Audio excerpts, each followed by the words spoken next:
1, 2, what is this? What is this? That's what you do? Is that how you check the mic? Yeah. Yo, ladies and gentlemen, welcome to the Taking Over the World podcast. I'm here. I would say live, but we ain't go live yet. But we Insta live. You got Mary over there doing your Insta live, right? We hope. We host. Ladies and gentlemen, welcome to the Taking Over the World podcast. I'm here with Rasheda, the future of hair. Every time I say the future of hair. Rasheda Rapunzel, the future of hair. If I ain't said it right, introduce yourself. Hello, everyone. My name is Rasheda Stewart. I'm the owner and founder of Rapunzel, the future of hair. Now, what is Rapunzel, the future of hair? For the people who don't know. Rapunzel, the future of hair is a hair product line that specializes in promoting natural hair growth in African American women. Listen, first of all, don't try to act like you ain't ethnic. First of all, she trying to chat. Yes, Rapunzel, we are the future of it. You know you is. Listen, if I met anybody that is a corporate thug, it is you. You are a corporate. I am not a corporate thug. You're a corporate thug. Always professional. Always professional. Always professional. And I remember the first time we actually came across each other was some years ago. How long ago it was? What was that? Like back in. When did we shoot that? So I would say 6 years ago because we shot it in 2011. Yeah. Well, actually, Herman shot the commercial. I was just there as a production assistant, and it was you 6 years ago, and that's a little bit when you begin a journey. But I think you began a journey probably like 8 years ago. When did you begin this hair journey? 7 years ago. 7 years ago. So in 2010. Yes. All right. So tell us a story. Tell us a story of the future of hair. Alrighty. So I started Rapunzel basically out of frustration. Wanted to grow my own hair naturally. And I used to wear weaves, wigs, braids, you name it, I've worn it. And I got to a point where I was tired of wearing those things, to have long hair. I felt like God didn't punish black women, to not be able to grow their own hair. So I had to figure out what exactly were we doing wrong. And through my research, I found out that we weren't washing our hair enough. We need to wash our hair at least once a week. We weren't moisturizing our hair enough. We need to moisturize our hair on a daily basis. We were listening to a lot of the hairstylists saying, oh, you need a trim. Oh, you need a trim. And that may be possible that you did need a trim because you weren't taking care of your hair. So your ends were damaged.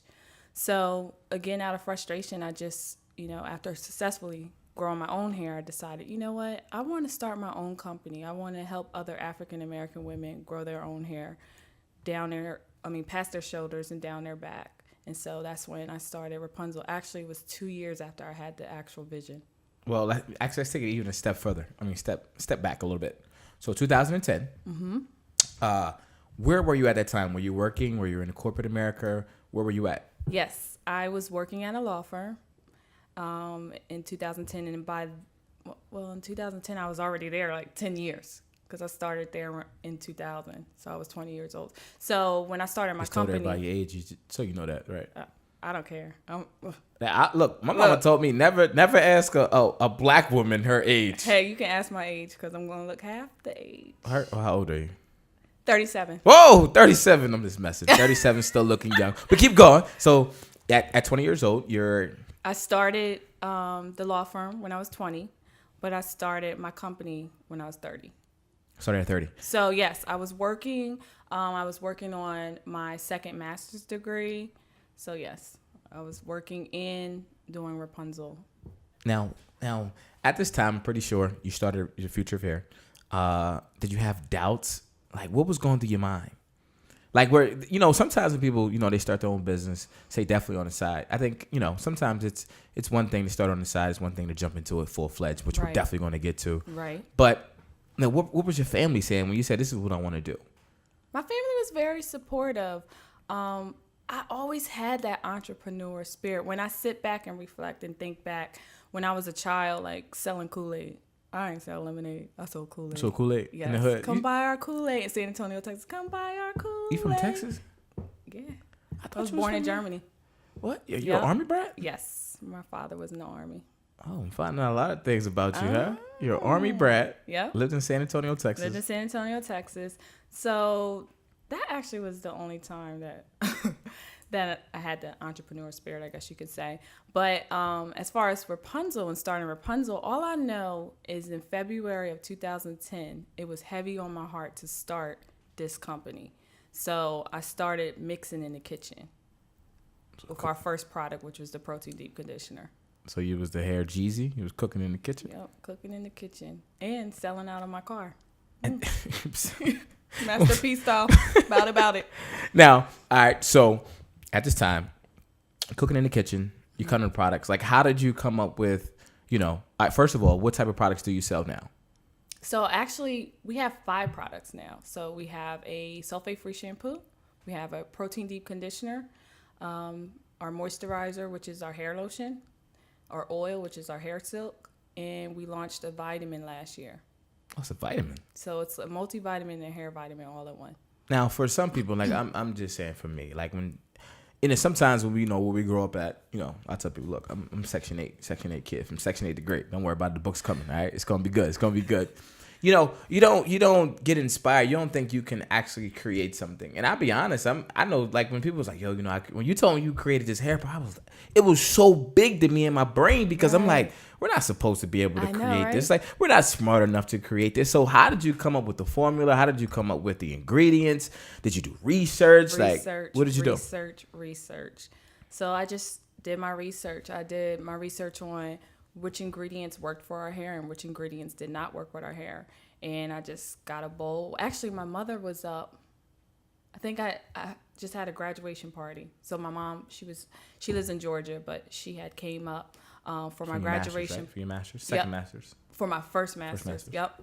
So she had, her and my sister, they both came up to attend my graduation and my graduation party.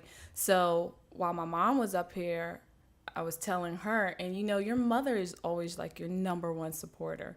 So she actually bought like the bowl and all the supplies that I needed to go ahead and mix in the kitchen. So I remember, and there's pictures on my Facebook actually of me putting what I made in the blue bowl into a water bottle because we didn't actually have bottles yet.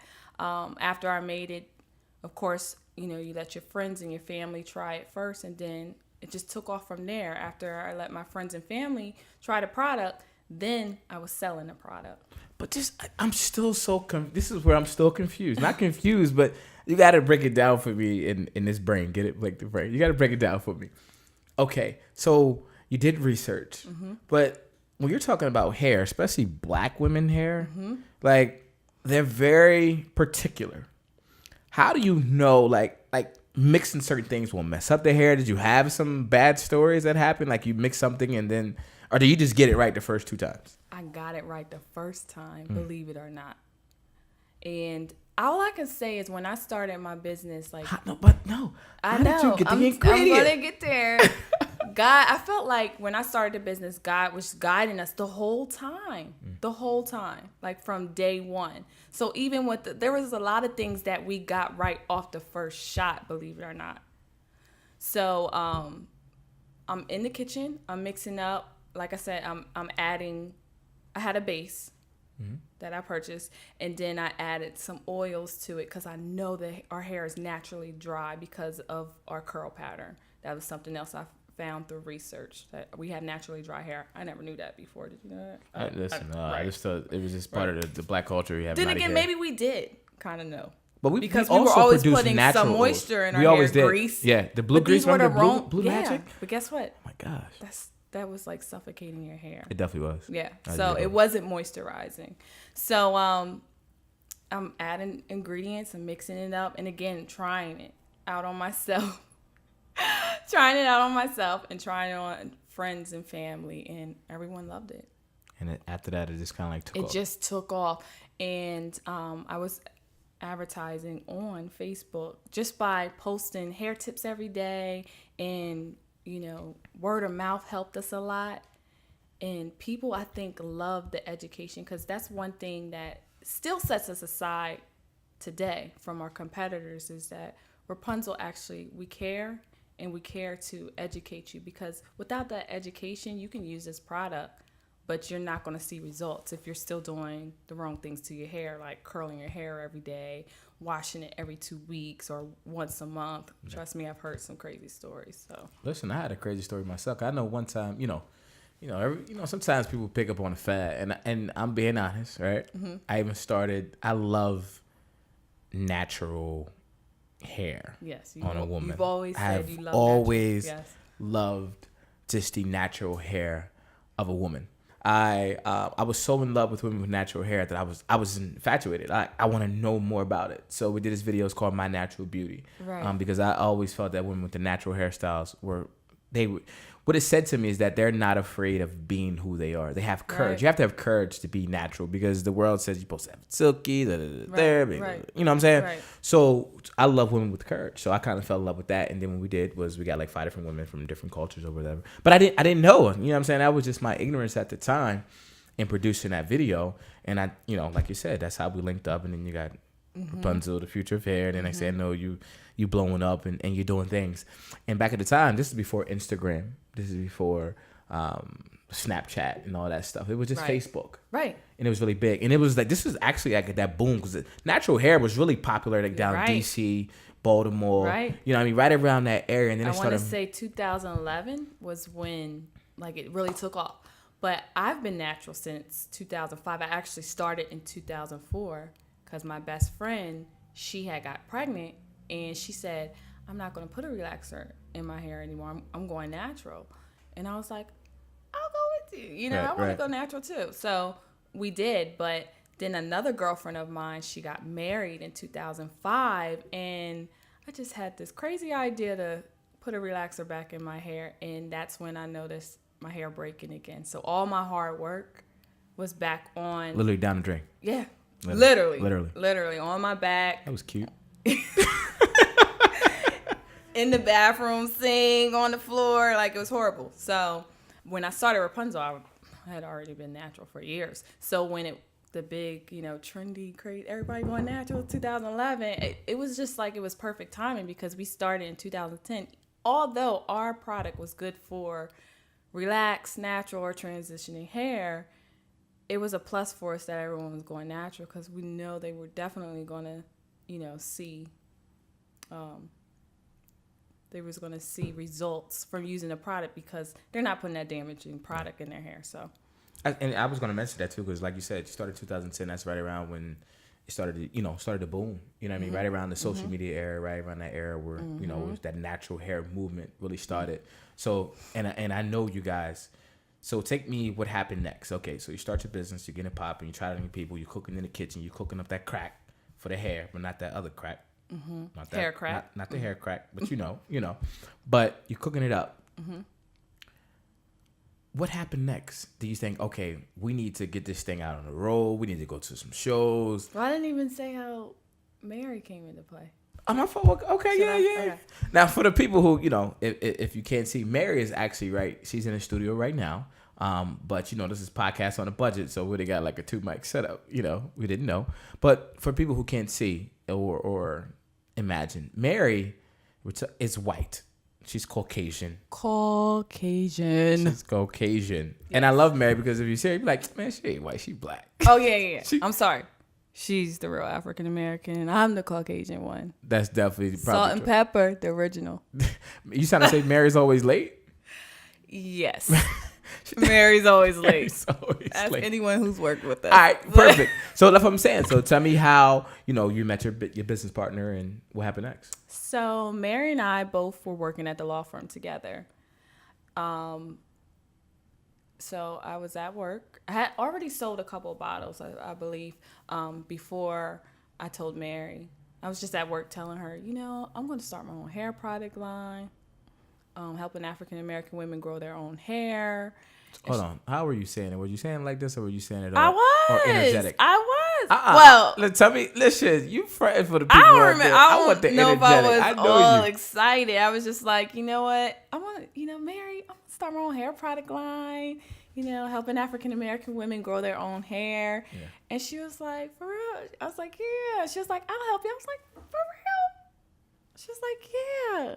So on lunch break, we walked down to the state building and purchased our our state license. Just like that. Now, Just like and, that. And I'm pretty sure you and Mary had conversations. Did you ever ask her, why did you help me? Why did you want to be involved? Like, were you guys friends before then? Yes. Okay. Well, we were co-workers and friends. I feel like we've gotten closer, though, with I'm pretty sure. Rapunzel definitely helped. But I'm saying like, I talk to before. Mary every day. Like, when you have a business partner, that is your husband. So Mary's my husband. That's what I'm saying. So before that point. But I'm straight. I'm about to say, okay. Look, No, I'm straight, though. I'm about to say, you did a double crossover. I'm her second husband. You're a second husband. You trying to say Mary like black? Oh, yeah. Yeah. She like black. Like her husband's going to kill you. Don't show this to Justin. Because Justin, hilarious. that's a whole nother subject. Right, Mary, right. Mary can't defend That's another herself. podcast. That's another podcast. Mary can't defend herself right now, so we're going to leave that alone. She's over there getting red. Yeah. She's getting red right now. She's blushing. Justin's going to kill us. Do not show look. him this podcast because Justin is white. But everybody else before Justin was black and Puerto Rican. That's what she told me. Justin was the one that slipped through. Yes. He's the one that slipped through. You know what? If I could get married here, I would ask her, how did your parents feel when you was like, oh, we got Justin, yes? Or were they like, I know. I think I asked her that before. Huh? Oh, yeah, because Justin worked with us, Justin too. worked with you, too? And Listen. I knew something was up with them, too, because they were talking a lot. I'm like, what is going on? And I didn't, it wasn't until later at the Christmas party, and the next thing I know, they're together. I'm like, wait, what's going on? So it went down to the Christmas party, Mary? Oh, my God. She's over there smiling like, yes, it went down. It went all the way down? It went all the way down. Yes. He took over your world at the... Pretty much. Pretty much. Pretty much. Shout out to Just. Hopefully I get to meet you one day. Right. I was going to say brother, but... Right. Well, brother. Yeah. Now, is Justin like brother, a black... Is he a not black white guy? Or is brother. he like a true... He's a true white guy? He can keep up? Okay. So he knows about movements. Right. Okay. All right. Black hair matters. Yeah, he's supportive, too. That's what's up. Nah, listen, we joke a lot up here at the podcast because that's what life's about. Right. But, so Mary became your partner. Yes. I mean, and she just was just kind of like just came in and said, listen, I want to help you. Yeah. And then she's been rocking with me ever since. So that's my rock. That's my dog. Like, And over, I'm pretty sure over the 7 years, and we've seen it. We've seen how competition has grew. Mm-hmm. It has, you see all types of, I can see black products everywhere. Everywhere. Hair shows in the stores, in Walmart. When I started seeing them in Walmart, I was like, okay. Yeah. Target. You start seeing them everywhere. Right. How did you guys handle the competition? Because I know one of the main ones. I don't really know too much, but I know Curlbox was like. I don't know if that's within the same realm. I don't know if they make their own products. It is. I know the owner of Curlbox. She actually reached out to us as well because she wanted our product in her box. Her box. Yeah.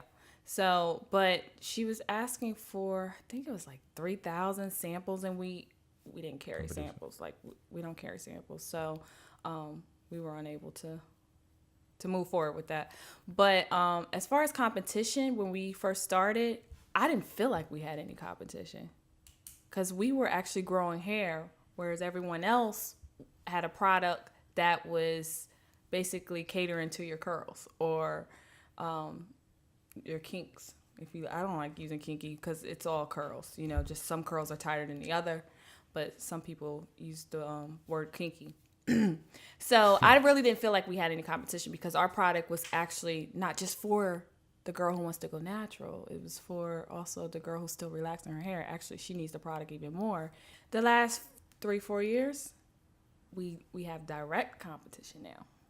So how do we handle that? We're still Rapunzel, We still care about our customers. I would say that we could do better as far as marketing because I feel like they're doing an awesome job marketing their product, whereas I don't feel like I'm that strong in that area. And it could be because of financial reasons, Gotcha. So I would say, what are they doing different marketing-wise than you are? They definitely using social media to their advantage. I noticed they had a lot of celebrity endorsements.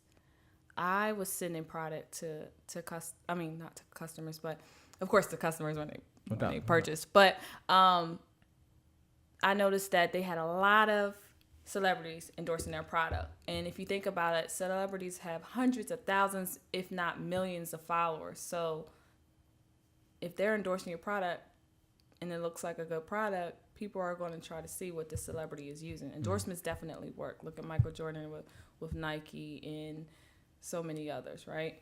So I think that helped their following grow. And that was something we decided to, because I used to give product to celebrities, just, give them product because I want them to, to try it. And I thought they would, Right. Like, hey, here you go, future of hair Rapunzel. Yeah. So, like but I mean, the name of the game I found out later is, of course, celebrities are getting paid. Just like, I mean, Michael Jordan wasn't just shouting out Nike because he could still love the product. Right. But I'm sure they're writing, exactly, they're writing him a check. So, so I know that's working. That I believe that worked for them tremendously. Gotcha. And correct me if I'm wrong. I know we talked briefly too as well. Just when it came to that marketing thing, and we talked about where you are with the business now. And I know and one thing we talked about the failures and goals. You know what I mean? Which is you have to fail a few times, of course, to get to the ultimate goal. Mm-hmm. And I know for me, from just me and my business, I know like this year has been what? Been very challenging. I failed. It's been very challenging. Why do you think that is? That it comes from me. It stems from me. It definitely stems directly from me. In my opinion, I think that in order to become great, anything phenomenal, anything great, you have to make huge sacrifices. Mm-hmm. I always say if you're a Christian, no matter what your religion is, but if you're a Christian, you gotta look at what was the biggest sacrifice made. You know what I'm saying? Mm-hmm. Jesus Christ, of course. You know what I'm saying? So you got to think, if you want to be great, what big sacrifice you gonna make? And it was like I looked at it and I realized that I wasn't making those huge sacrifices. Really? Yeah, no, I'm being honest. Like I worked hard, but I'm honest with myself. I always tell people like, don't be hard on yourself. I'm like, no, listen. I'm the hardest on myself. Listen, I gotta be hard on myself. Yeah. But I'm not even necessarily being hard on myself. I have to be honest with myself, because if you really gave something everything that you had, right, or if you didn't. Period. And I was able to walk away. Now, other things in my life, it hurts me, it burns me, because I know I could have given more. I know I could have prepared more. I know I could have done things. I know I should have said, well, you know what? I shouldn't have went out that night. I shouldn't have, bull crapped around. I tell people all the time, most people on your phone, it's like when I tell people, like, they say they want to lose weight, they want to go to the gym, they ain't got time. I say, you spend at least 3 hours. If you tally up all the time you spend on your phone, you probably spend about 3 hours on your phone. Texting, looking up social media. I said, that's 3 hours that you ain't never gonna get back. People like, yo, Blake, you don't respond to text. Yeah, because I'm not having no text conversation. That's not what we're doing. Like I'm trying to play catch up, and I've been playing catch up for the last 2 years, just to be completely honest. And I'm like, nah, you know what? By the time November 1 comes, when this podcast comes out, I want to be caught up with everything. That's diving in, doing work. If it ain't work, look, I ain't got nothing for you. I can't do nothing for you. That's your shorties too. You want to go out? No, I'm not dating right now. No, we're gonna sacrifice love. We're gonna sacrifice this personal, I would say, certain happiness. I always say, would you sacrifice 1 year to be happy for 40? Most people would say yeah. So I was like, okay, we'll sacrifice 1 year. It's really simple, right? You know what I'm saying? But it's really hard work. So getting back to you, like you said, you're going. Tell me some of your struggles that you're going through right now for Rapunzel. It's funny because you know how I said it can even be personal too. I don't know. You ain't doing crack, are you? Anyway, the third year, that was like, the year that we hit 6 figures or whatnot. I forgot what I was going to say. Look, I'm getting old. What? Listen, come on. Trying to get hold to your show. Is it past your bedtime? It's 7:30. Oh, I was going to say, I always felt like even then, that marketing was like we weren't marketing enough. Yeah. It's kind of like a word of mouth type of thing. It was word of mouth. It was, social media helping, because that was the year I got on Instagram, and I don't even have probably half the followers that I had then, and we did really well. But anyway, that is one thing I just always felt like we weren't good at. So what's stopping you from becoming a? And this is now. I know we talked about it a couple of years ago when he was like, "Yo, Blake, I'm gonna take that leap of faith." Oh yeah. So I did take a leap of faith.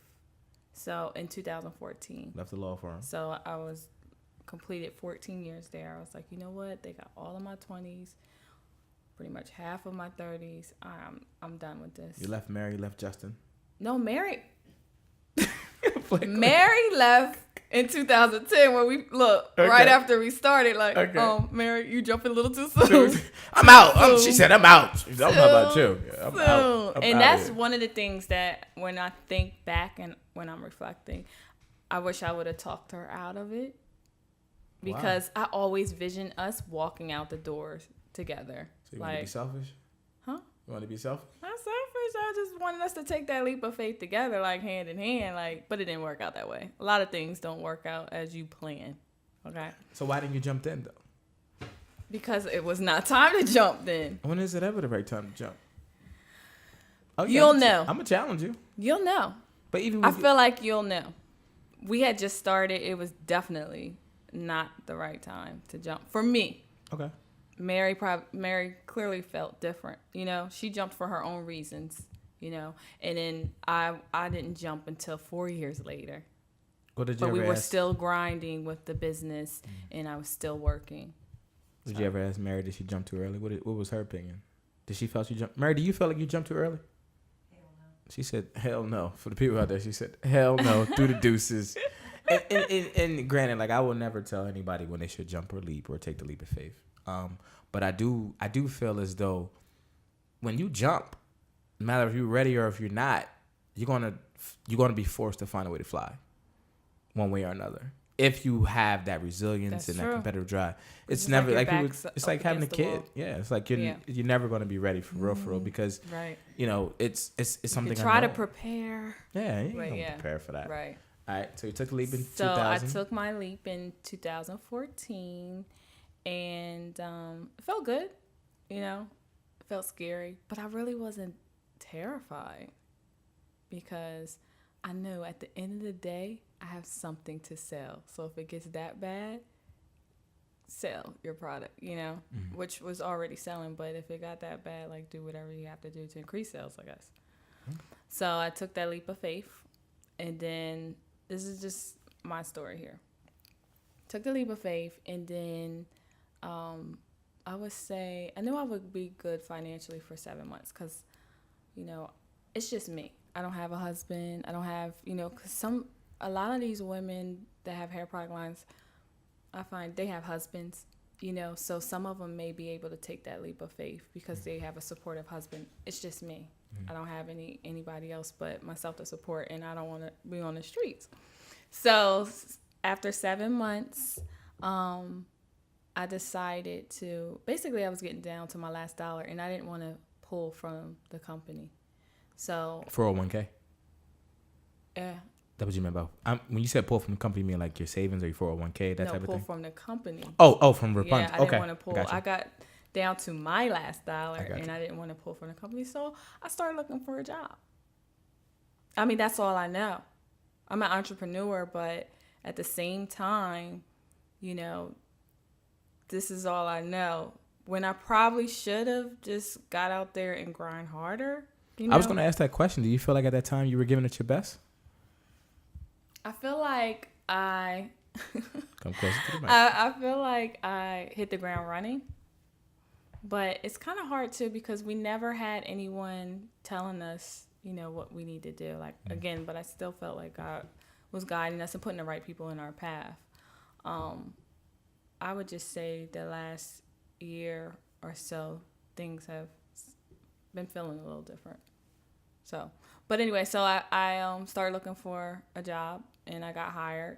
I was a little excited because, I get to use one of my degrees. So this is amazing. So where are you working at?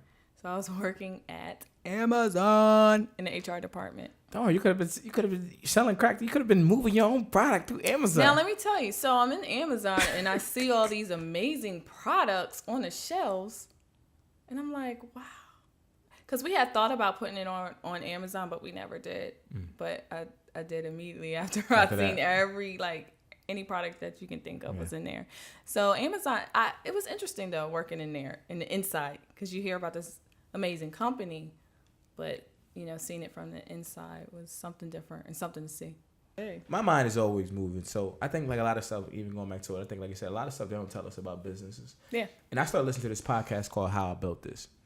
I'm telling you, it is one of the most inspiring podcasts I have. Really? I've been listening to it for like the last 3 weeks. And I can't get enough of it because when I'm hearing these stories about people just as you starting that business, and I'm like, they're no different than I. And once you start getting on a playing field of like, these people aren't different than I am, you relate to them and then you start believing that you can do it. I think that's why a lot of, you go back to people in the hood. I'm like, they be like, yo, I can make it.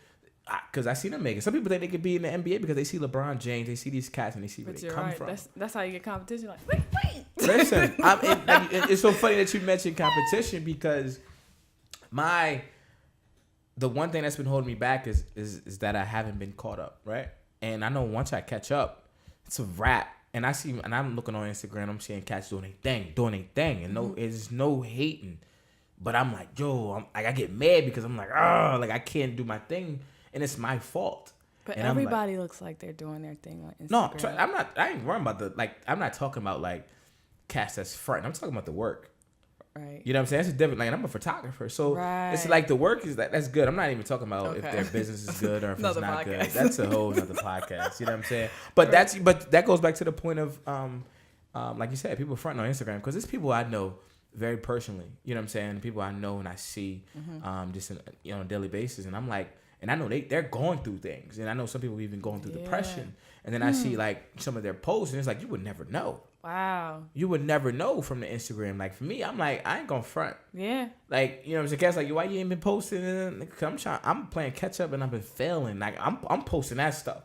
I'm talking to real. Like, me too. I'm struggling. And at the same time, I'm inspiring myself and others, whoever can pull from it. So you may see me on my personal Facebook posting like quotes and stuff like that because I need that. So, and I'm sure someone else needs it as well. So listen, you want to take it? We could take it there because it's one thing like I said to people.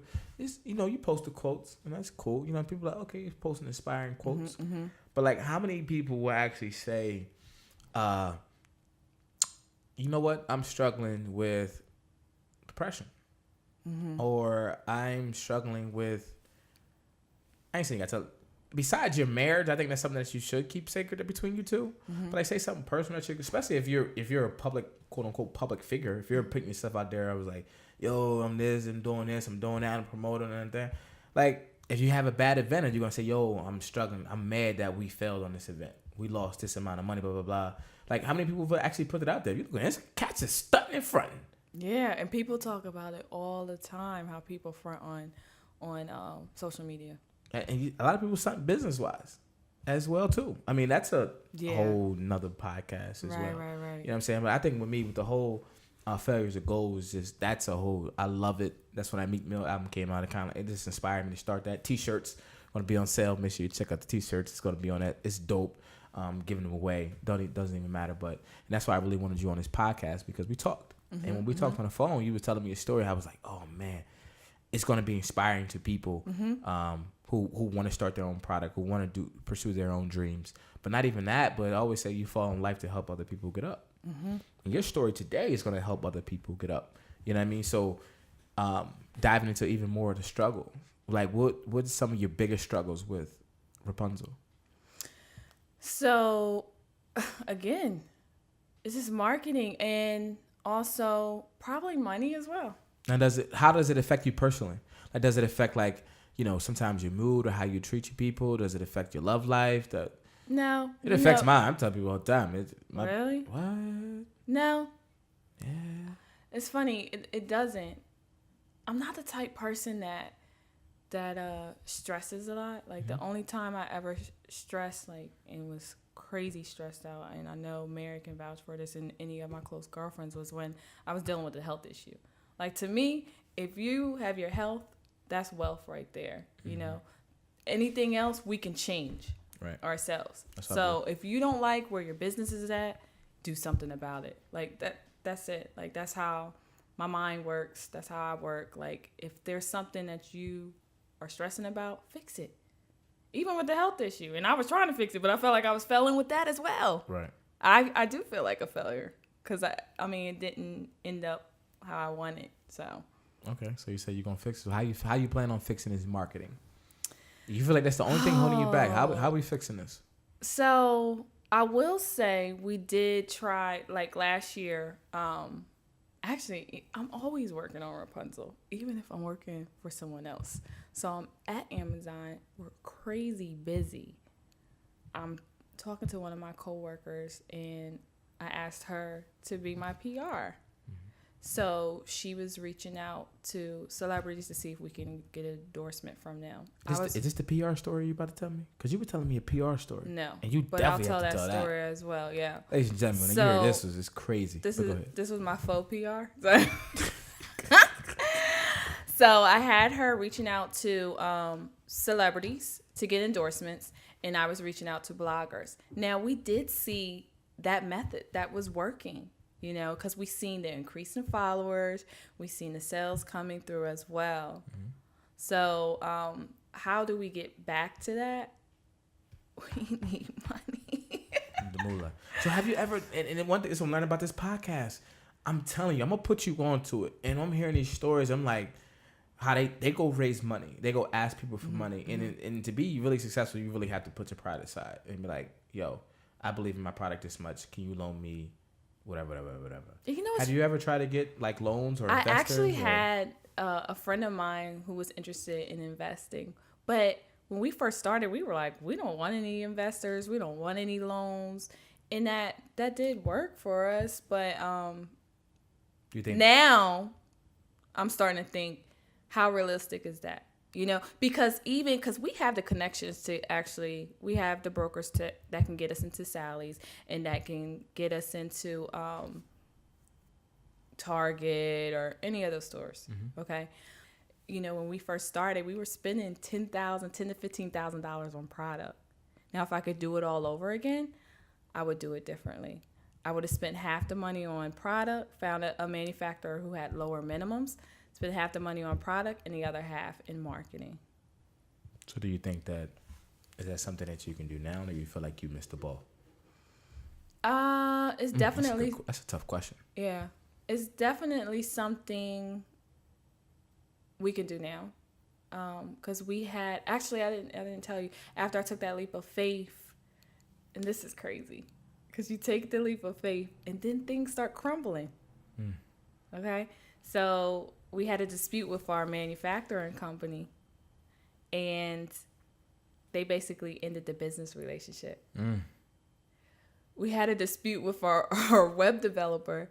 They basically ended the business relationship. To owe the money? So this is after I took this leap of faith that things are starting to fall apart. Okay? So without a website, without product, we're nothing. How can we move anything? So you're always going to have obstacles. But how are you going to get over those obstacles? Like, there's a reason why we're having these certain types of obstacles. I mean, it wouldn't even be realistic to have a business and everything, and we're always going on the up and up. Of course not. You're going to have your ups and your downs. It's just not realistic if you don't think that you're going to have down times. But that's what makes you stronger. You learn from it, So how did you handle that? Like, person, like you said, I cried. I'm pretty sure. Like, I cried. I cried. What'd you say, Mary? Lawyer up. Oh, yeah. And then, come on. Oh, lawyer up. Oh, yeah. I worked at a law firm, so trust, I was... Call Jimmy. Hitting my Justin. My old boss, and letting him know, what was going on. So. Okay. So, going through these struggles. Mentally, like you said, you cried. I was upset. This is my baby. Right. This is my dream. This is what I'm passionate about, Rapunzel, the future of hair. Listen, I wish you'd come up to talk to the mic like that all the time, but you just... Rapunzel, the future of hair. Yes. I'm very passionate about my business. So when things started to fall apart, of course I was upset. I was like, really, God? Like, I took a leap of faith, and this is what happens. Like, things start falling apart. That's when you lean on it. Yeah. But I'm just saying, I can't speak for other people. Only thing I can do is speak for myself. It almost made me think, because my old boss was always super, super supportive of Rapunzel and me, of Rapunzel. And I used to walk in his office and tell him, you know what? I think I just need to quit and do Rapunzel. He would always talk me out of it. But he would always say, no, just stay. You got it good here. Like, he would always try to talk me out of, like, quitting. But then, something happened, and I just thought it was a sign that I need to go ahead and take the leap. So I did take that leap. Now, like you said, you took the leap. And then everything started to fall apart. But I'm still standing. I'm still in business. I'm still getting sales, But just like you said, like, this has been like a troubling year, or I won't even say troubling, a challenging year. Absolutely. It has been for us as well. So, it's not good to hear that you're going through things too, but we can relate. No, and like I said, for me, I'm not afraid of it, because I think life is like a bully. You know what I'm saying? Life, like, it'll bully you around if you let it. You know what I'm saying? Like, it's life. And no, granted, now take it, anything that I go through business-wise is not real. It's not a real problem, meaning that I have all my limbs. I can see, I can walk, I can see, I can, you know what I'm saying? Your health. Have my health. So those are, I got my family. Exactly. Like, that's stuff that's real. The business, we can, okay, if some things go wrong, all right. And that's what's been helping me through it. Like, all right, you're making some business mistakes. But I always, and I thank God that I'm built with will and mental toughness. And that comes from just listening to podcasts, just stuff reading, like all over, right. just from the last couple of years when I even took the leap of faith.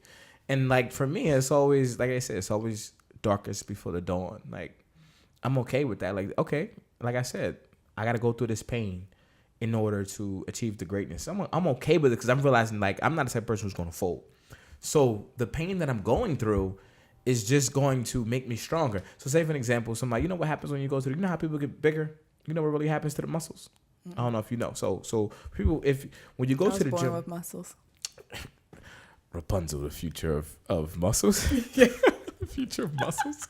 But no, so what really happens is when you go to the gym, and if you go, you know how you sore? Mm-hmm. That's because your muscles have been shredded. They ripped apart. Mm-hmm. And what happens is you give that day or that rest, a day or two, they come back together, but they come back together strong. So every time you lift, you're tearing your muscles down, and they come back together stronger. You're tearing them down, you come back together stronger. So if you really look at it, as long as you still are in a pursuit of Rapunzel, it's like the gym. You're gonna get stronger and you're gonna get stronger. Yep. It's when you walk away from it that your body actually becomes weak, because you're not working those muscles. So you're just like, oh man, I'm out of shape, or oh man, I can't do this. But if you work on it every day and you go through that pain, that's why a lot of people don't go to the gym. They can't handle that pain of running. And then when it's hurting, that's like a business. If you can't handle the tough times, then you ain't built for this. Exactly. In my opinion, you ain't built for it. So for me, it's like, all right, I'm cool. I know I'm gonna be good, because right. I'm a winner, and I will figure it out. It's been my whole life, even in sports, even in whatever it was. You know what I'm saying? So I'll figure some things out. I'm okay, and it doesn't get me down. Like, I don't stress. That doesn't mean that I'm not trying to figure things out. And I had to do some MacGyver. I always said a lot of stuff was just my own personal mistakes, right? That affected the business. You know what I'm saying? Which starts to, like, you know what I mean? Like what they say when you're going a cliff and, it's it starts off as a little snowball and it builds. Blizzard starts off as little flurries and then it becomes a blizzard because you don't stop that, you know what I'm saying, that process from the beginning. So we got to stop some things. Yeah. And we got to do some things. I'm cool. We Gucci. I feel the same way. Or Prada. Or Foreman Mills. I can't.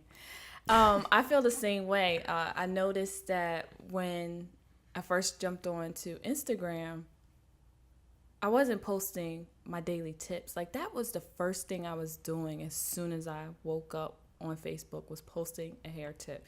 Before I even brushed my teeth, I was posting a hair tip. And then I was starting my day. After that, I was starting my day off. So, I had scaled back from that. However, I was still posting. And like I said, that first year we got on Instagram, we did really well in sales. So, we also did a Shark Tank competition. That was, it was a local competition, and we were one of the finalists, and we got to meet Damon John. So that was another highlight of our career. Of the business. Listen, Yeah. I'm gonna put you on to how I built this. I promise you, you're gonna listen to it, and I promise you, Yeah, a I can't month wait. from now, you're gonna be like, why in the hell didn't I think of that? Yeah. And I'm listening to. I didn't mean to cut you off. I'm listening to how Bumble got started.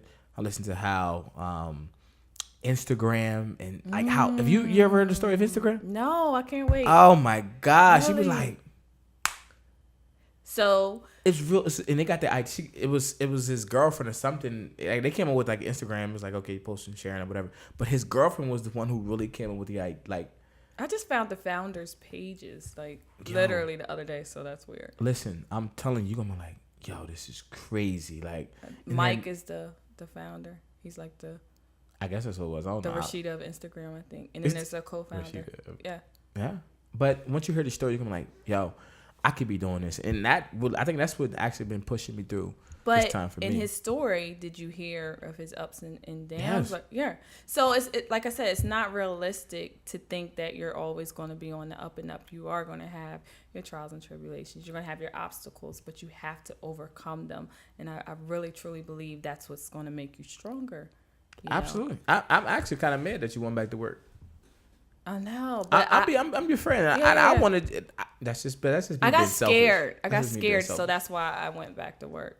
But I learned some things and met some interesting people, and I was loved there. But yeah, I mean, I don't think I'm mad, but because still that's the year that, like I said, we started marketing more, and we start seeing results from that. Listen, man, I want to see you like go.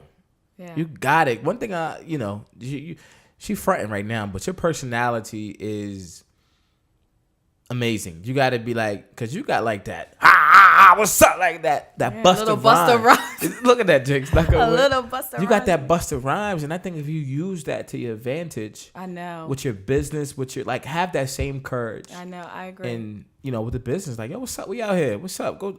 Look. I think that's another thing that sets me aside from my competitors. Like, I know they don't have the personality. Are you that using I it, though? have. I use it when I'm at shows and Listen. I'm myself. I'm selling the product.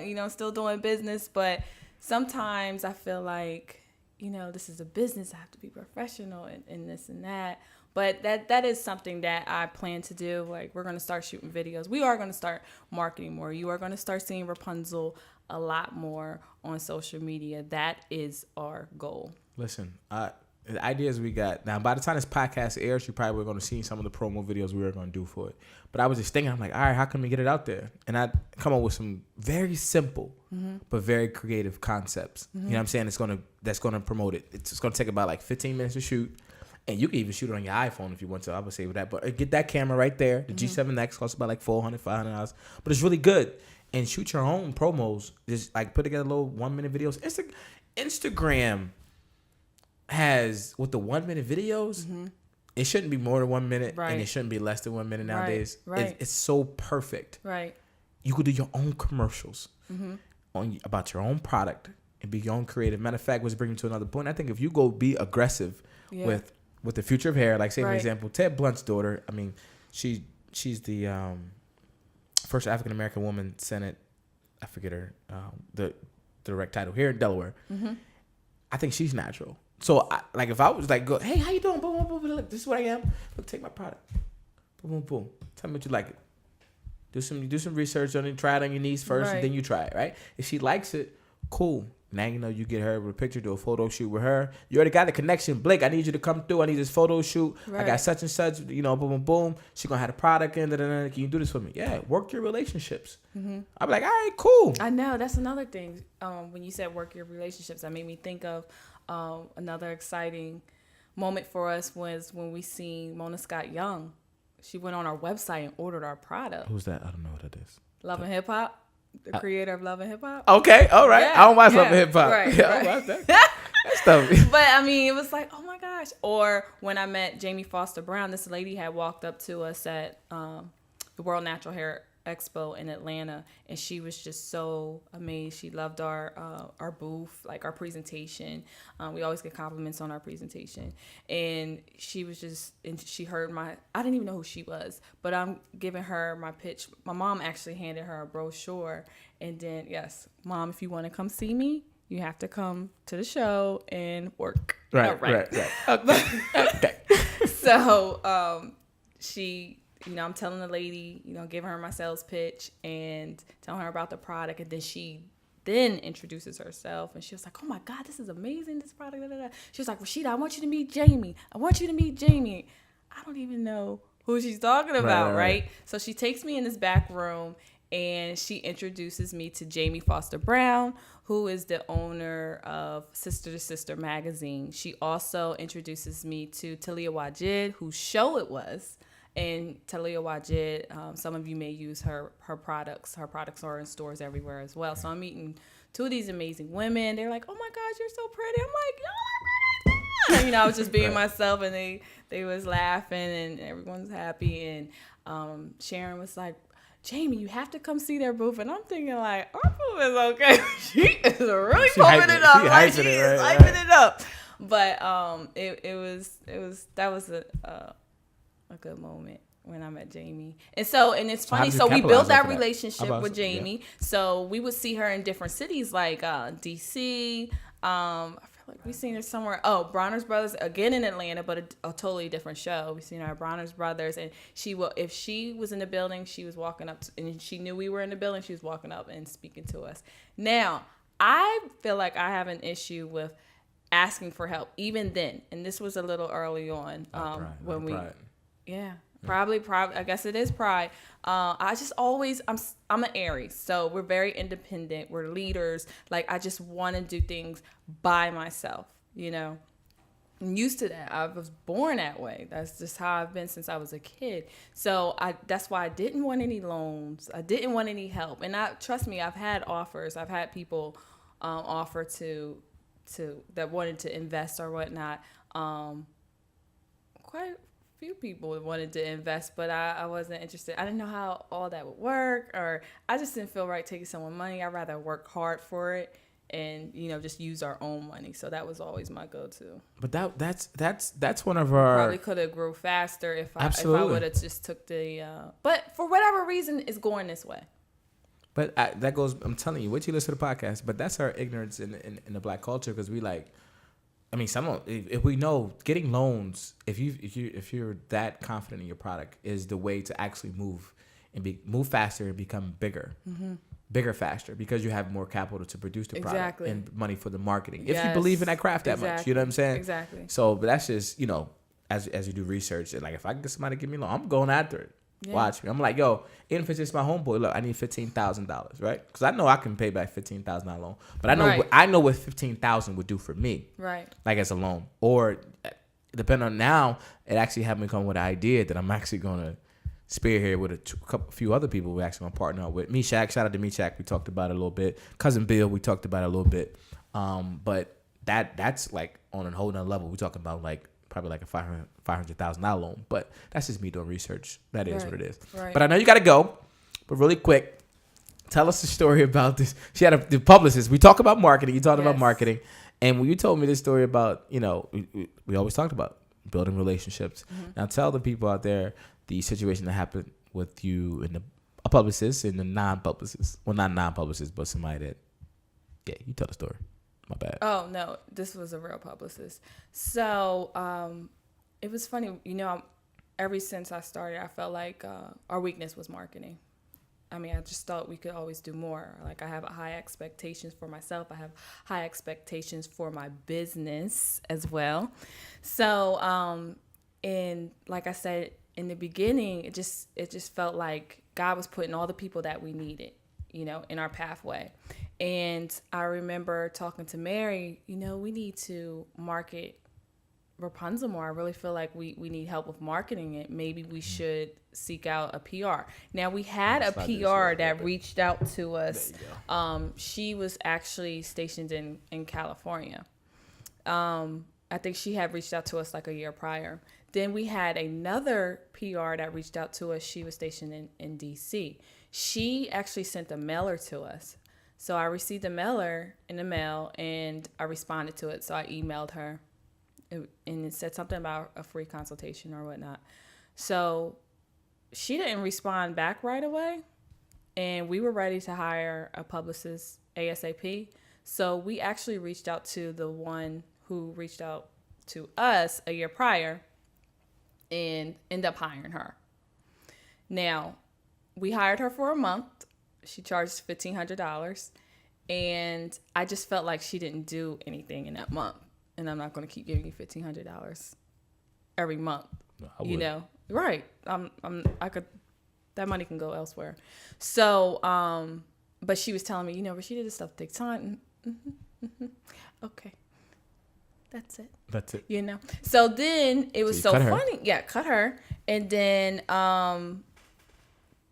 the PR from DC actually reached out to us, and we had our free consultation. She had emailed us back, and she said that like her intern or something, she lost like the email, like she didn't get it. But then I guess somehow she found the email. So she reached out to us, and then we talked to her. We had our free consultation, and she shot over her proposal. She told us she can get us in magazines, she can get us on TV. But we were so turned off from the first PR that we didn't end up signing with her.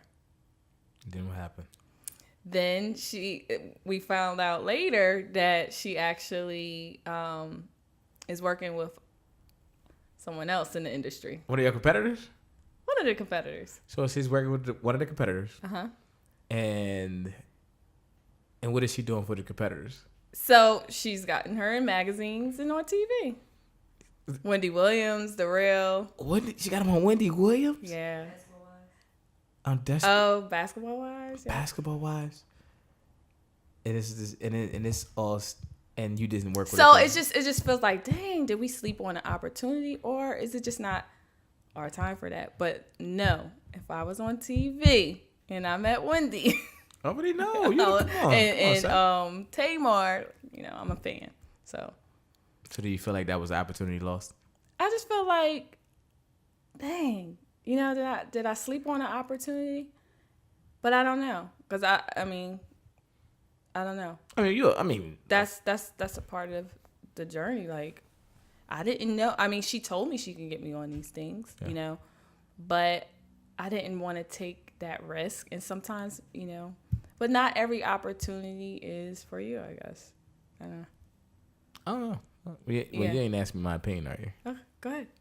What? We shouldn't have slept on. We didn't. No. Honestly, I was just kidding with you. But you never what's know. Weird? You do never know. But when you think about it, we would have hired her had we not had the bad experience with the PR in California. That turned us off so much that we didn't hire the girl in DC. She's closer. That would have been, she seemed like she was a cool person, that would have probably been better because she was a lot closer to us. But, we were so turned off from the girl in California that we didn't you go was like, with. Man, I know you. I know you. Was like, man, Mary, we're going to do this ourselves. I know you did. I know she did. Look, Mary gave me the thumbs up because I know that's what Mary's you said. an Aries too. Very independent.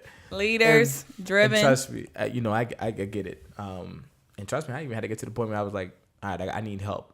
You know what I'm saying? With my product and producing that, like, all right, I need to train people. I gotta get my sister right. I gotta get some people right, and third. And then I got to the point where I was like, no, I need people, and I want to, you can't do everything yourself. Can't do everything yourself. You have to build a team. But not even that. This is building relationship. Like, say for an example, like I'm a photographer in Kev, Kevin Allen, right? Mm-hmm. That's my guy, right? Yeah, you know what I'm saying? He and does people try to like compare us, like for like competition. I'm like, nah, that's my guy. Like, right. I don't, and there's no disrespect. I don't look at any other photographer as competition because I don't want to look at it like, because when you start looking at people as competition, then you're not looking at yourself. You're you know what I mean? Like, I tell people all the time. You're running and you're like this. Like that. I just looking at other people. You can't focus on yourself. Kev stuff is dope. Mm-hmm. And I tell them all the time, I say, yo, man, your stuff is dope. It is. And my thing is, let's teach each other because we're in the same city. and we're cool. We come from the same type of neighborhoods. I don't want to compete against you. Let's teach each other. How can we learn from each other to go compete against everybody else? And that's just the whole, what is they call the crabs in the barrel That type of is. mentality. Pulling other people down. Like Yeah. you see it with some stuff happening, and you was like, yo, Blake, blah. We ain't gonna talk about it, but we can. But with some of the restaurants closing, right, Yes. right here in the city, you was like. People saying some negative things about them, right? Right. You know what I'm saying? You Like, had to oh, shoot a black positive, businesses, right. and third. And I Yeah. hear I'm like, no, like, yo, it's just a little challenge. You know what I mean? Whatever it is, I don't know the story. And that's anyway. what I said to the one girl. Like I was, while everyone else is being so negative and talking about different things, I was telling her like, keep pushing. You know what I'm saying? Don't quit. Like keep pushing. Don't let that one obstacle be your hang up. And I can tell that's not in her anyway. I don't even know her. But just from what she said, when she replied back to my comment, she was like, thank you. I could tell that's not even in her. Like, she's a real entrepreneur. Like, she's going to figure it out. And we're going to figure it out as well. And the funny thing about it is the black community, you'll have more people talking about it than people who actually go support them and actually buy food from them. And that's what someone else said in the comments. That's the crazy And part. that's why I told her, I was like, I've been to your establishment a few times and I never had a problem. And that's the God honest truth. I never had a problem. Like, I try to support as well.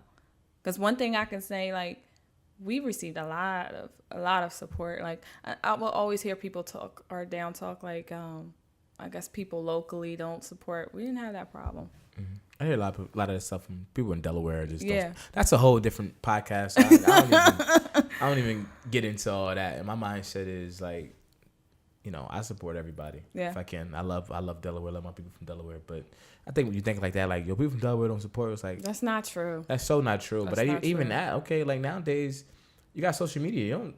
It depends on what you like. No matter what you're doing, unless you have like an actual restaurant or like a business that's actually where you have to go to the business. Like, okay, I get it. But like, if you say you got your hair product or whatever, you shouldn't be worried about people from Delaware supporting you. You should want to support, but you can get support from anywhere in the world. You can ship orders from anywhere all in the over. world. Yes. You got social media. You can market to the world. Right. So, people come and say those certain things. That is what it is. Mm-hmm. But I know you got to go. But before you go, I'd like to do something up here at the Taking Over the World podcast, right? So I'm going to ask you 3 questions. You got to tell me the first thing that pops into your head. Oh, Lord. It's going down here. You know what I mean? Taking Over the World podcast. Okay, you ready? I think so. Okay. Look, matter of fact, before we even get into that, how can people get in contact with you? Where should they go for your website? Go ahead and throw your handles out there. So you can reach us on social media, Instagram, Rapunzel to Feature Hair. Facebook is Rapunzel to Feature Hair. You can also call us at 1-800-818-3397. And you can order our products on RapunzelToFeatureHair.com. Okay. What's your personal Instagram if people want to know about you? Rasheda Stewart, 1E. Rasheda Stewart. I'm not from Love and Hip Hop. All right. Is anybody gonna slide in if anybody gonna slide in your DMs? They always slide. They in always the slide DMs. in DMs. Listen, I know you said you've been single for in how the long? inbox. You've been single for how long? Lord, Yeah, I put it out there. It's okay. 9 years. Single for 9 years. 9 years. Are you- I've been focused on my grind, and I'm still not where I want to be. So, Okay. All right. I'm going to be completely gray, probably, but, And listen. Okay. Which leads to. timing's everything. So, would you rather have? You ready? Mm-hmm. Would you rather have the career you always wanted, or the husband that you always wanted? If you could only have one. Oh, my gosh. The career I always wanted. Okay. Tell me. That wasn't part of the 1-3 questions, but I just made it part of it because you just helped me out. That was easy, though. Tell me the one thing, if anything. Tell me your biggest regret. That's a good question. All right, you're gonna I think feel about like it. I don't feel like I really have. Everybody always say they don't got things to regret. I'd be like, man, you fronting. Yeah, because you learn. I get from it. things You're supposed too. to. You can learn from regrets too. You're supposed to. You're supposed to learn from all of it. Like You I are s- thinking. Of like I your say for biggest me- regret. I can't say I regret anything. One of my biggest regrets is that I didn't apply myself, educational wise, in high school. Ooh. I regret that. Okay. My biggest regret is going to college. Is going to college? Yes. Okay, why is that? Because that 6-figure debt. Okay. All right. I believe that it is overrated and it's a setup and it's a trap. So could you say you regret not getting a scholarship? Because school, it wasn't it. It was the money aspect. I didn't need college. Okay. I ain't mad at you. I mean, I did learn something in my undergrad. You go to school at? I went to, that's another story, but my mother and father would not put their names on a loan. So I had to put myself through college. And if you're under 24, your parents have to, list their financial information and pretty much sign for you. My parents, they was like, I'm not doing that. Please. They was like, that is the setup. Yeah. They Sister, wouldn't do it. please. So Sister, please. I worked at the law firm, and then I think 2 years later, after I started, I tried. I'm a determined person. That's one thing about me. So I went to Wilmington University, and I asked. I was like, talked to this lady. I was like, hey, I told her my situation. I've been on my own since I was 18 years old. I really want to go to college. Can you help me? And she did something. She waived it. So every year until I think I was 25, I had to go to her. Every time I enrolled myself in, so she can waive it.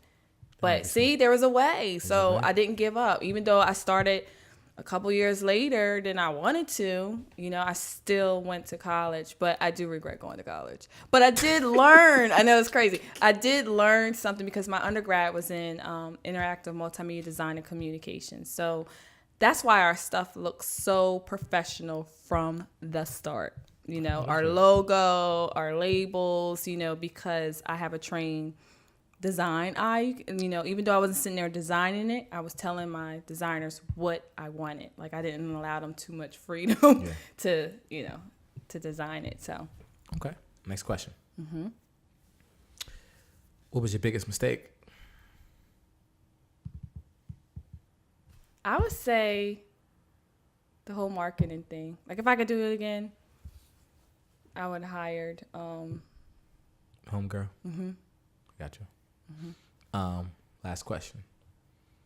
What does taking over the world mean to you? Taking over the world. And it could be, and taking over the world is your world. Taking over the world. I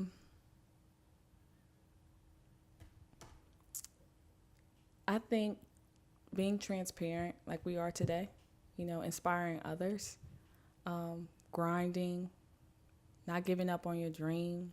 You can't just dream. You got to work hard, pray, and it'll happen for you. That's why I feel like taking over. Because that's one thing I can honestly say is that so many people would come up to me and say, you inspired me. You never make me feel good. Or just, still to this day, running into customers in the store, just a couple of weeks ago. Oh, my God, it's like I'm seeing a celebrity. Please stop. Chill out. They're so excited, and they go on and telling you, what product they use. And I think that helps and reminds me why I'm doing this, and that I have to keep pushing for. I have to keep swimming. I always think of Finding Nemo. So, yes, that's what taking over the world means to me. Well, there you have it, man. Make sure you keep on swimming. Much success to you in the future. There you have it. Rasheda, Rapunzel Future of Hair. It's Taking on the World podcast. Catch y'all next time. Cheers. Keep swimming.